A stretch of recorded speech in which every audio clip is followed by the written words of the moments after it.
Torrential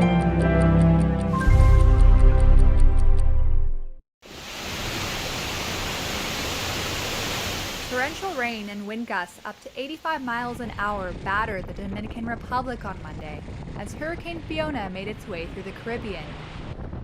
It made landfall overnight, leaving behind a path of destruction for residents to wake up to. It destroyed everything.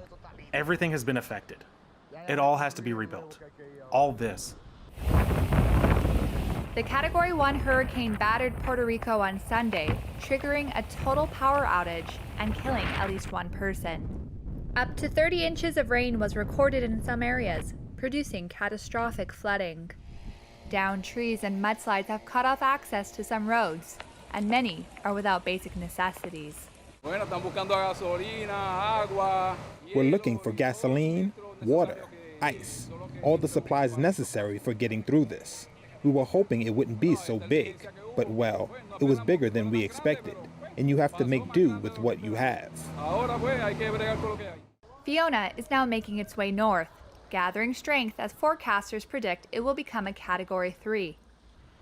Turks and Caicos Islands is under a hurricane warning, and the Bahamas is bracing for tropical storm conditions in the coming day. Power lines shook, parked cars moved, a dental office rattled, and residents of Mexico City rushed outdoors as a seismic alarm went off, warning of a powerful earthquake that struck the country's west coast. The 7.6 magnitude quake killed at least one person, officials said, damaged buildings, and knocked out power in some areas closer to the epicenter. And it all happened on September 19th, the same day that major quakes battered the country in 1985 and 2017. Reuters video journalist Anna Portela said she had finished an earthquake drill held annually on this day, only to get a warning some 30 minutes later to evacuate for real. She filmed the ordeal on her cell phone. And at that moment, I started to feel dizzy. And I thought, hey, hold on, something's going on. And that sensation was familiar to me because it was not the first time I felt this way when an earthquake takes place in Mexico City. So I raced out the street, and then I heard the alarm, and I saw all my neighbors gathered there. And everybody was shocked. Like, a neighbor was repeating, what is the possibility, that, an earthquake happens just an hour after, the drill. And yeah, it was 15 minutes out the street, and then we came back home.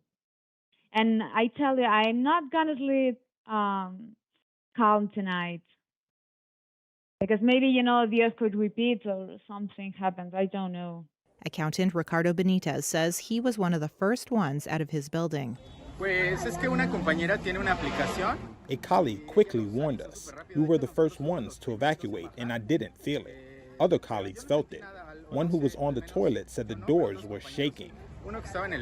Many stood cradling pets on the streets of Mexico City. Others clutched their phones, sending text messages or waiting for calls to go through. One woman said she was thankful she was prepared. Some areas in Mexico were still on high alert late Monday. A tsunami warning was issued for parts of Mexico's coast, with officials saying waves could reach 3 to 9 feet above the tide level. 10-year U.S. Treasury yields jumped to their highest level since 2011 on Monday, as investors adjusted for the likelihood that the Federal Reserve will hike interest rates higher and for longer than previously expected. Data last week showed higher than expected consumer prices in August, dashing hopes that the worst of rising price pressures may be in the past. It also made it more likely that Fed Chairman Jerome Powell and the rest of the Fed policymakers will hike rates by another 75 basis points when it concludes its two-day meeting on Wednesday. Investors are grappling to determine how long the Fed will aggressively raise rates, as monetary tightening raises concerns about economic growth. It is not just in the United States that rate rises are expected.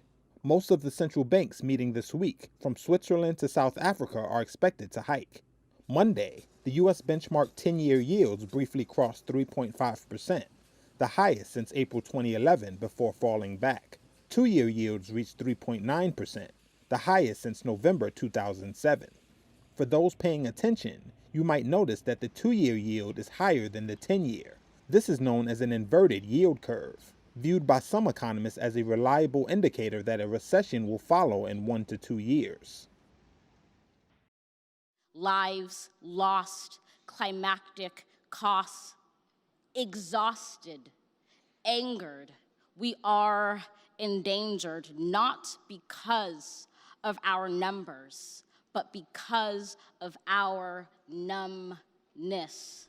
U.S. poet Amanda Gorman kicked off the United Nations General Assembly Week in New York on Monday.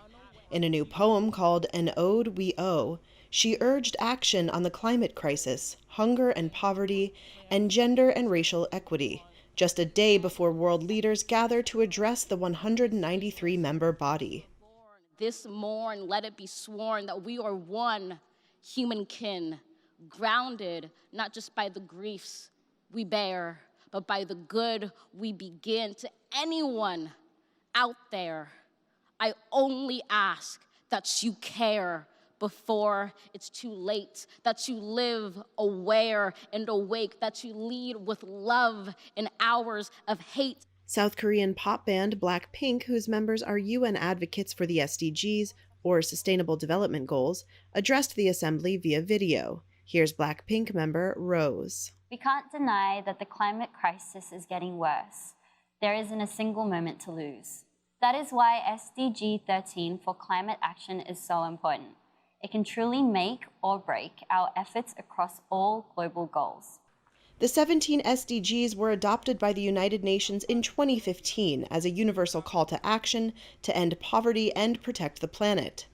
UN Secretary General Antonio Guterres noted the significance of the meeting during a year dominated by war, global inflation, political division, ongoing health crises, and ever-increasing climate and extreme weather events. We meet at a moment of great peril for our world. Each peril is pushing the Sustainable Development Goals further out of reach. And in the face of such perils, it is tempting to put our long-term development priorities to one side, to leave them for a sunny day. But development cannot wait. President Jair Bolsonaro of Brazil is scheduled to open the plenary meeting on Tuesday, which launches the general debate of the General Assembly's 77th session. U.S. President Joe Biden will speak on Wednesday. Wall Street's main indices finished a choppy session higher on Monday as investors wait to see how aggressively the Federal Reserve will hike interest rates at this week's policy meeting. The Dow Jones Industrial Average rose and the S&P 500 both gained better than 0.5%, while the Nasdaq Composite rose 0.75%. The big action was in the bond market, where prices sank, sending the yield on the benchmark 10-year U.S. Treasury to its highest level since 2011, as investors adjusted for the likelihood that the Federal Reserve will hike rates higher and for longer than previously expected, as inflation remains near multi-year highs. Everything's correlated now. You see it with gold, oil, Bitcoin, every sector, everything seems to be correlated. Everything is risk off. Greg Swenson of Brigg McAdam said that falling bond prices and rising yields would make fixed income more attractive, as he expects equities will give back yet more of their gains from over the summer. The bond market has been banged up, especially since Jackson Hole, but the equity market has only given back about half of the gains from that bizarre period from June to August, where everybody thought inflation was going to be over soon and the Fed can start easing again next year. So that obviously that was a difficult correction. The last few weeks have been rough, but it still hasn't given back all of the gains. Healthcare struggled Monday, dragged down by a fall in shares of vaccine maker Moderna, a day after President Joe Biden said in a CBS interview that, quote, the pandemic is over. Industrial stocks rebounded after a sharp drop on Friday, while banks also gained. Tech heavyweights Apple and Tesla rose to provide the biggest boost to the S&P 500 and the Nasdaq. Worries of Fed tightening have led to a 19% decline in the S&P 500 this year.